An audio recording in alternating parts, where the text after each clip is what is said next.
In 1944, Jean-Paul Sartre, the French philosopher and writer, premiered his one-act play titled No Exit. No Exit tells the story of three people, Estelle, Inez, and Garcine. They are strangers and they find themselves locked in a room together. And this is where the drama unfolds. One by one, each character is escorted into the room by an indifferent valet who introduces them to their new quarters. The room's decor is furnished in the style of the French Second Empire. There's a gaudy bronze mantelpiece around the fireplace. There's a couple of chairs appropriate to the era, and a couch. Upon entering the room, Garcine is both unimpressed and surprised. He is unimpressed because the style is not to his taste. And he is surprised because, well, he's dead, and the room is hell.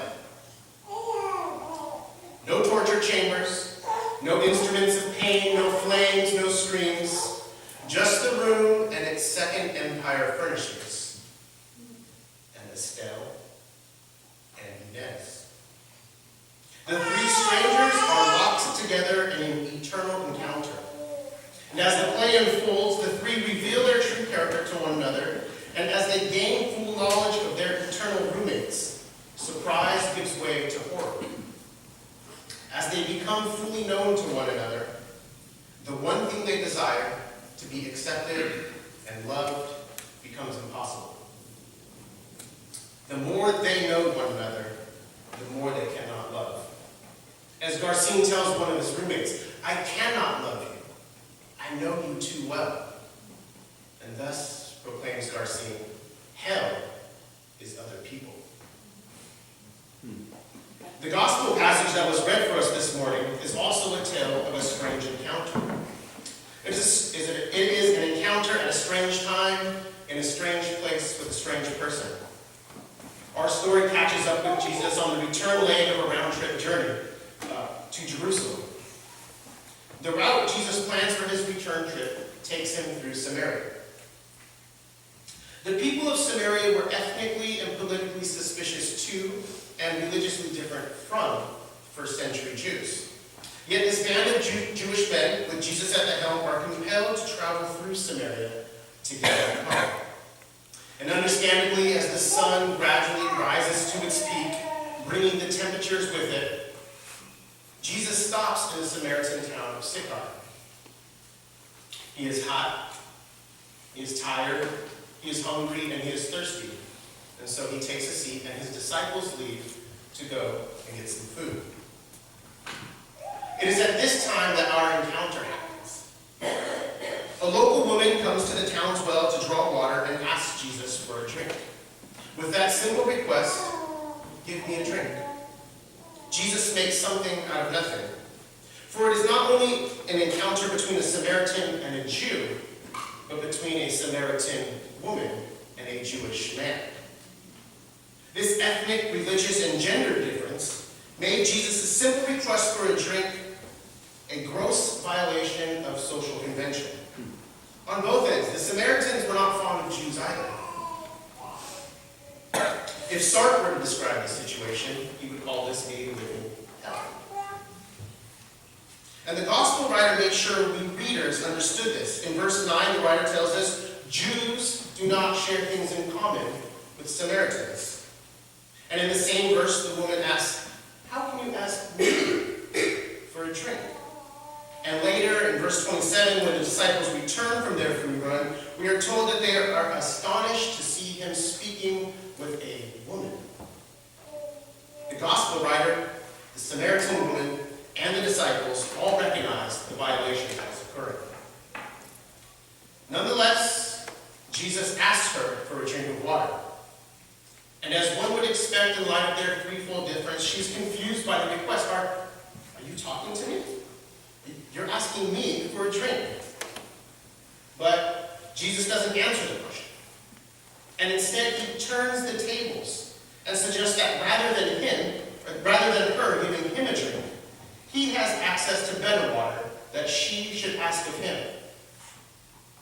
Jesus moves from his need to what he perceives as her need.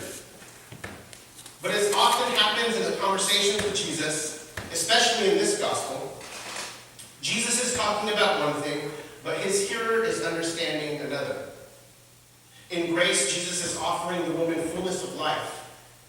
And she, like any of us would in the same situation, thinks Jesus is selling some kind of magic water. But why does Jesus turn the tables?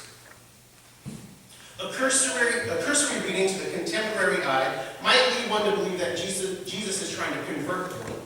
After all, she is religiously different. And this probably accounts for some of the misunderstanding. But I think something else is going on. What is obvious, and what I've already touched upon, is that Jesus and the woman, because of pre-established cultural barriers, are alienated from one another. But what becomes apparent with a closer reading of the text is that the woman is not only an outsider as an ethnic, gender, and religious other, but she is also an outsider to her own community. Women typically drew water in the morning or in the evening, but not at noon. Noon was too hot for that kind of rigorous work. The odd time at which the Samaritan woman in our story chose to go to the well suggests that she was an outcast in her own community. And so, since talk of magic water was confusing the situation, Jesus shifts the topic, rather abruptly, to explicitly addressing the problem. Go get your husband, he says. I have one. I know, says Jesus. Now, contrary to the claim of many commentators and preachers, Jesus is not uncovering an unsavory and promiscuous past. Jesus is not, to put it euphemistically, charging the woman with living in sin. That is not something that the text suggests. Rather, she has most likely been widowed and for one reason or another is unable to remarry, leaving her both dependent and ostracized. In asking for her husband, Jesus names and shows understanding of her circumstance. It is not a word of judgment. It is a word of compassion.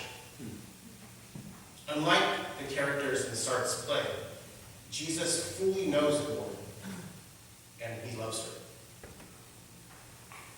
Perceiving that there is something special about Jesus, the woman turns to talk of God. The Samaritans were not waiting for the Messiah, but rather for what was called the Tehah, which was a Moses-like prophet who would restore proper worship to the people. But like her misunderstanding of the conversation about living water, she misses the significance and weight of the moment she was in. What she does not realize is that at that moment, in her boundary-crossing conversation, she was engaged in proper worship. In her concern with worship as place, she was missing the point. She says to Jesus, "We say here is the place to worship, and your people say it is there. What say you?" Jesus says, "Believe me, there is a time when it will not matter where you worship. And that time is now." This, Jesus is saying, what we have just done, this life-giving exchange, this is what constitutes proper worship. God is spirit, Jesus says, and those who worship must worship in spirit and truth. But the woman doesn't respond to Jesus' declaration and instead tries to change the subject. Well, I'll just wait for the Messiah to hop. And when he comes, he'll set things right. But Jesus points back to himself, and the moment of encounter they were locked in. I am he, the one who is speaking to you. This is true worship.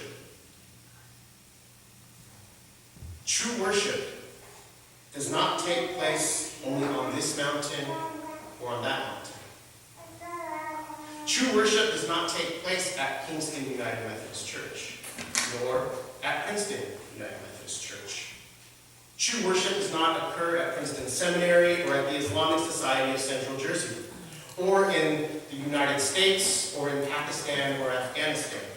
Rather, The kind of worship God calls true, the kind that God is seeking, the kind of worship which is done in spirit and truth, takes place wherever and whenever human beings are given the attention and affection that restores individuals and relationships back to the fullness of life they were intended for. This is why the act of passing the peace is my favorite part of Sunday morning. In that time, we cross the various boundaries that have been placed between us and extend the peace of Christ with a handshake or a hug, sometimes to a stranger. That is an act of true worship. It was an act of worship in spirit and truth when, in response to the horror of the twin bombings at the Boston Marathon, people ran to the heart of it to protect and care for a wounded stranger. That is an act of worship. It matters not where or who, but what. For like Jesus' encounter with the Samaritan stranger, worshiping in spirit and truth is always a boundary-crossing event.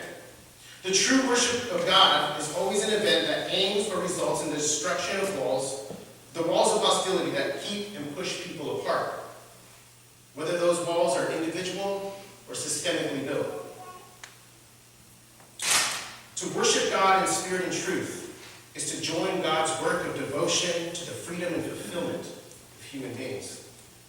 It is a work unbound by convention and location, by gender and by race. It is unbound by class and intelligence, by institution and profession. True worship is open and available to all. Jean-Paul Sartre depicted hell as the impossibility of being fully known and loved. For Sartre, this was and is a real problem. He was not attempting to depict a fictional or metaphysical hell. The play is meant to convey that, in the words of his character, hell is other people. But the gospel offers us a different story about the world. In the strange encounter between Jesus and the Samaritan woman at the well, we see that this is not a necessary fact about life.